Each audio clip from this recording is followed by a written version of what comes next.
tout le monde, c'est Murken. Alors je suis ravie de vous retrouver pour cette revue du The Stolen Child Tarot de Monica L. Knighton, qui est une Texane qui avait mis son jeu sur Kickstarter, que j'avais kickstarté en 2018 il me semble, et donc que j'ai reçu il n'y a pas si longtemps. Je vous ai fait le unboxing. C'est un jeu qui m'a plu et en fait qui m'avait toujours plu parce que sur Etsy, en faisant un petit tour, elle avait déjà sorti les 22 arcanes majeures et je trouvais ça très très joli, mais je me sers des mineurs aussi quand je tire les cartes, et avoir que les majeures, ça me bloque un petit peu, ça me frustre en fait. Et donc du coup je n'avais pas acquis ça, et quand j'ai vu que sur Kickstarter elle lançait la campagne, en plus c'était assez intéressant au prix compris avec les frais de port, malgré que ça venait des États-Unis, j'y ai participé. Donc voilà, c'est un très très joli jeu, même si je pense qu'il y avait des choses à un petit peu développer. Donc il va y avoir en fait deux cartes en plus, et on sait qu'elle s'inspire des poèmes de William Butler Yeats pour faire son tarot. Donc c'est une boîte qui s'ouvre aimantée comme ça sur le côté, donc j'aime bien les petites boîtes comme ça, je trouve ça joli. J'aime bien le fait que on n'ait pas le haut de la boîte qui parte d'un côté de l'autre. Voilà, quand on ouvre son jeu, c'est plutôt pas mal. Vous allez trouver ici en fait le lien pour télécharger son guidebook, ou directement sur votre portable avec ce truc là, je sais pas comment ça s'appelle, et l'adresse là. Et ensuite, vous avez directement les cartes, il n'y a pas de guidebook. Donc, elle nous a offert des petits stickers qui sont tout mignons, inspirés des cartes. Là, donc moi, je les ai mis là pour pas les perdre. Et ensuite, on a les cartes. Alors, le plus gros défaut pour moi. Donc, on a déjà, pour un tarot, on a un format qui est un peu plus grand qu'un tarot normal, qui s'apparente aux petits oracles, on va dire. On n'est pas dans un gros format, mais c'est plutôt sympa. Le format va bien, on a pas de tranches colorées, mais c'est pas problématique. On a un très très joli dos, voilà, qui peut se lire endroit envers avec on va dire cet habitant de la forêt là, c'est féerique et tout ça, c'est très très très joli. On a endroit envers, oui et non, parce que ici vous avez cette sorte d'œuf qui est dessiné que vous n'avez pas là. Donc pour ceux qui tirent endroit envers, ça peut un petit peu leur donner une indication. Ensuite, on a une impression sur un papier qui s'appelle linen, vous voyez, quadrillé comme ça, là on le voit, qui est quadrillé sur les deux faces comme ça. Voilà une des cartes supplémentaires qu'il y a dessus, mais par contre, alors on a une qualité de carte qui est pas bonne du tout. Je trouve ça très très très fin, c'est limite du papier à peine épais. Donc c'est pas, si on fait pas attention, elles seront vite abîmées, donc ça c'est vraiment dommage. Je trouve que au lieu d'avoir utilisé de l'argent pour créer tous ces petits goodies en plus, parce qu'il y avait une carte postale aussi, enfin une carte recto verso, etc. Au lieu de créer des petits goodies comme ça, je pense qu'il valait mieux investir dans un papier un peu plus épais, surtout qu'avec le nombre de tirages qui a été commandé, ça ne devait pas représenter un tarif énorme. Et en moins sortir les jeux avec une grosse épaisseur, ça représente pas non plus quelque chose d'impressionnant. Donc voilà, donc on va pouvoir regarder les cartes. Vous voyez, je ne l'ai pas sorti beaucoup, et déjà la première carte, là, elle commence déjà à s'abîmer, alors que je m'en sers pas beaucoup, et c'est dommage parce que j'ai envie de m'en servir, et je sais qu'au fur et à mesure qu'on se servira, il s'abîmera. Rien qu'en mélangeant, il s'abîmera, et donc du coup, ça me fait... je trouve ça tellement dommage, quoi. Tellement dommage de travailler un jeu comme ça et de pas aller jusqu'au bout. Donc on a le fou en fait qui va être représenté par ce bébé et des petits colibris autour de lui avec une boule qui va avec les pissenlits qu'on souffle, et voilà. Et je trouve ça mignon, même si ça correspond à la vision du fou, le fou, l'enfant en fait qui commence sa vie au tout départ. Donc oui, on peut le voir comme ça, même si là on ne voit pas du coup peut-être l'impulsivité qu'on peut avoir dans le fou, mais on a son innocence, sa folie, voilà. On a ensuite le magicien, qui ici est représenté par un enfant déguisé en renard. Et donc vous allez avoir les différents éléments qui sont représentés plus difficiles à voir. Vous allez avoir un coquillage qui doit représenter l'eau ici, vous avez le feu, vous avez la plume qui représente l'air, la feuille peut-être qui représentera le bâton. Enfin, vous voyez, c'est un petit peu compliqué. Peut-être les rats représentent le denier. Voilà, il y a eu un partage qui a été fait comme ça, peut-être un petit peu plus compliqué à voir les éléments comme d'habitude. Après, je trouve aussi que c'est dommage d'avoir trop condensé là et laissé une énorme marque ici c'est même pas un cartouche, c'est vraiment épais, il y a ça d'espace entre l'écriture. C'est dommage d'avoir un cadre comme ça. Je trouve que le côté illustration, mise en place de l'illustration aurait pu être mieux fait. Voilà. Après, bon, il est possible de le découper. Mais, ouais, on aurait derrière... je regarde avec la transparence si je peux. Mais... Donc voilà. Ici, on a la haute prêtresse. Avec cette comme un aigle à tête de femme et qui garde ses petits œufs. On a l'impératrice qui est cette ours brune en fait avec son ourson qui est un humain en fait déguisé avec des petites fleurs comme des fleurs de cerisier, et vous avez son pendant pour l'empereur avec l'ours blanc, voilà, qui se regarde face à face. Après, c'est joli, mais la symbolique n'y est pas forcément, en fait, du coup. Hein. The Hierophant, donc là, on va garder cet oiseau avec, où vous avez les gens à ses pieds, donc vous avez un petit peu la symbolique du weight qui va ressortir. Mais je trouve qu'il n'y a pas forcément le message qu'on peut avoir habituellement dans les cartes, qu'on peut comprendre en regardant l'illustration d'une carte. Là, je veux dire, c'est quelqu'un qui est novice, et il peut... Nous, c'est parce que on va savoir que c'est le pape, et donc du coup, on sait le message qui est rattaché. Mais quelqu'un qui va travailler le tarot, il ne faut pas commencer avec ça, parce que vous ne pourrez pas comprendre les illustrations, le message et tout ce qui peut faire travailler votre ressenti et vous faire comprendre vos tirages sans avoir besoin forcément de trouver systématiquement l'appui de votre livre explicatif.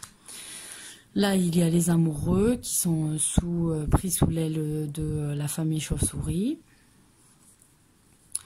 Le chariot sur une tortue et un escargot, donc c'est assez marrant. Là, je trouve, on retrouvait le chariot avec l'escargot dans le jeu de la Fée Lumière, donc où on a cette tortue, cet escargot qui avance calmement pour un chariot qui nous parle normalement de rapidité. On a la justice ici, donc d'un côté la plume et d'un côté le miel qu'elle tient entre ses mains. Vous avez l'ermite,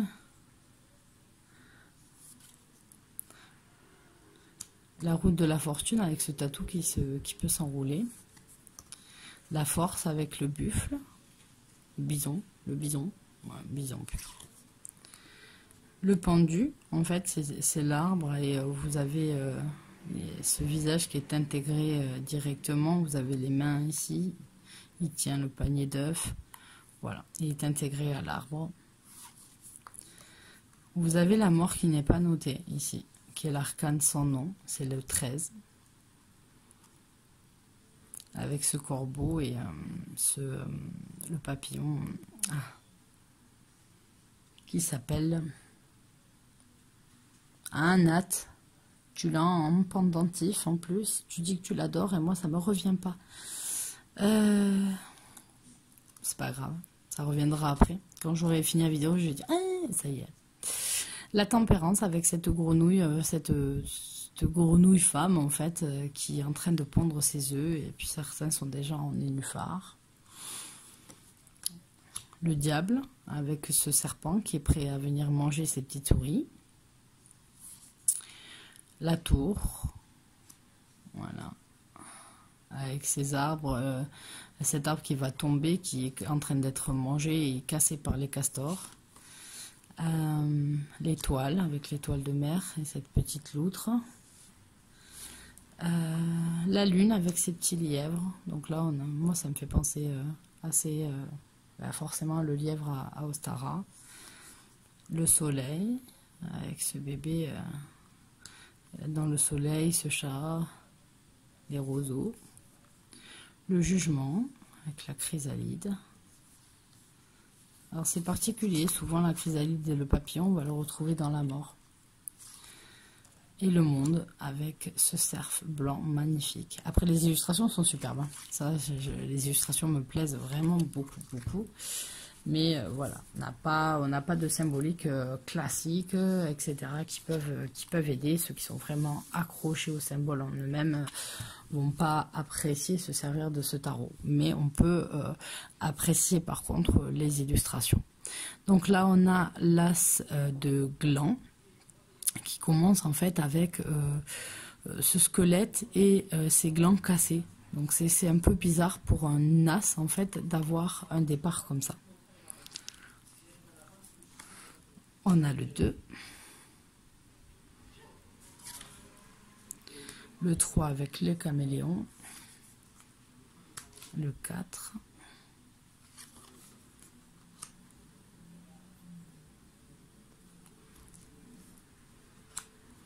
le 6. Là, on a des animaux australiens. On va retrouver ce qu'on trouve parfois qu'en Australie.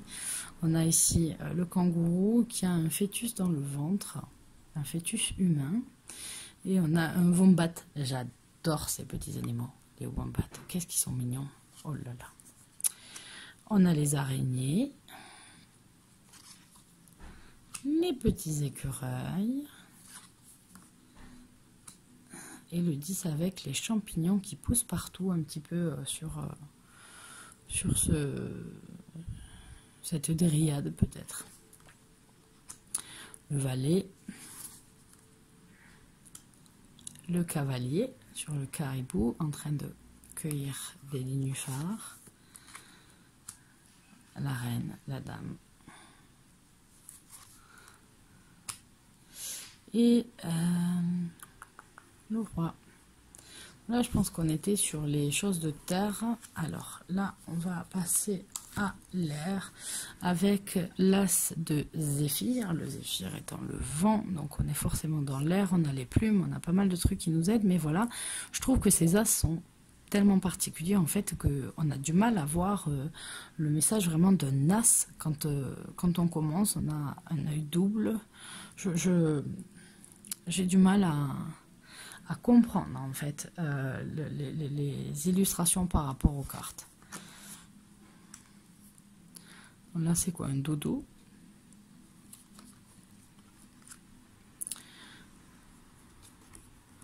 Héron, les petits œufs avec des bébés humains dans les œufs, puis là gardés par des sortes de dames fantômes. Le 5 avec cette tête de vache. Le 6 avec cette belle cigogne. Le 7.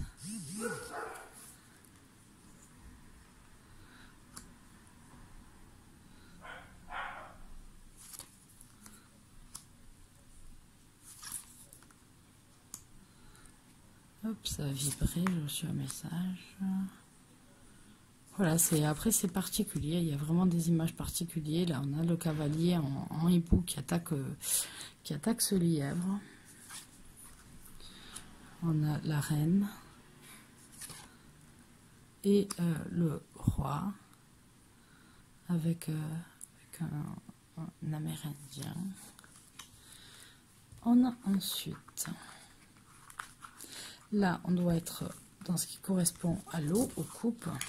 On voit des coquillages et une pieuvre.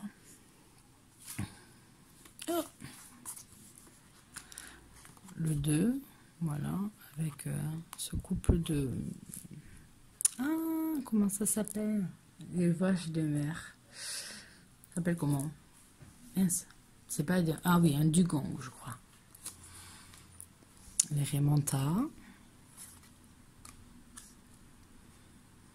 Petit poisson avec cette vouivre au corps de serpent. Les Bernard l'ermite.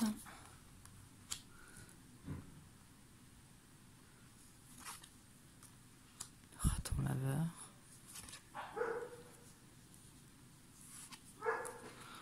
Oh, il est trop mignon, ce petit éléphant. Après, voilà, les illustrations sont belles.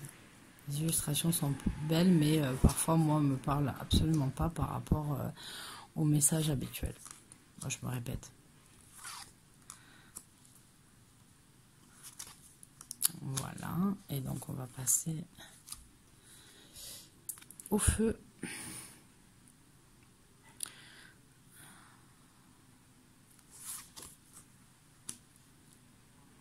Ah, c'est ces animaux bizarres là qui ressemblent à des Pokémon. Les flamants roses.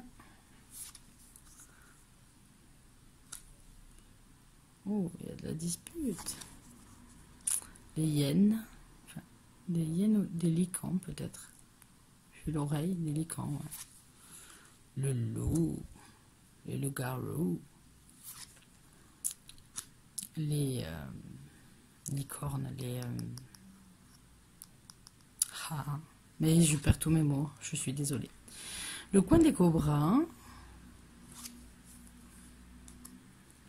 On retrouve Tatou. Un guépard. Et on a la dryade chenille sur ce beau cheval. On est dans un côté plus préhistorique avec, on retrouve la forme comme ça, puis les dessins rupestres. La belle panthère noire, Bagheera. Et le lion, magnifique. Magnifique avec le signe de l'infini ici représenté par des serpents. Vous avez une salamandre. Et pas mal de choses. Et voilà les deux cartes qu'on a en supplément. Voilà, qui sont plus expliquées dans le guidebook. Voilà. Donc voilà pour ce jeu. Donc les illustrations, si en résumé, si vous commencez dans le tarot, vous prenez absolument pas ça. Si vous comptez en faire vouloir un jeu pour usage intensif, vous prenez pas ce jeu.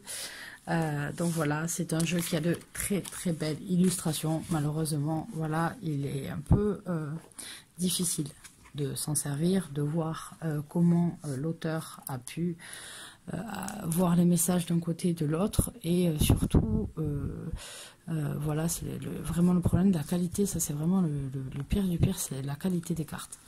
La qualité des cartes, ça fait vraiment râler parce qu'on peut pas se servir de ce jeu très très peu, en tout cas, parce qu'on risque de les abîmer rien qu'en le manipulant très peu. Moi, je l'ai très très peu manipulé et déjà il est un peu abîmé là, ça m'énerve.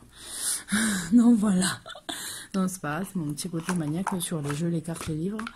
Donc voilà, j'espère en tout cas que ça vous a plu de découvrir un nouveau jeu. Les illustrations sont magnifiques, ça je lui accorde. Ce travail-là est superbe. Après, le travail avec le reste, ça va être peut-être un petit peu plus compliqué. Donc voilà, je vous retrouve très bientôt dans de nouvelles vidéos. Je vous fais de gros bisous, bye bye.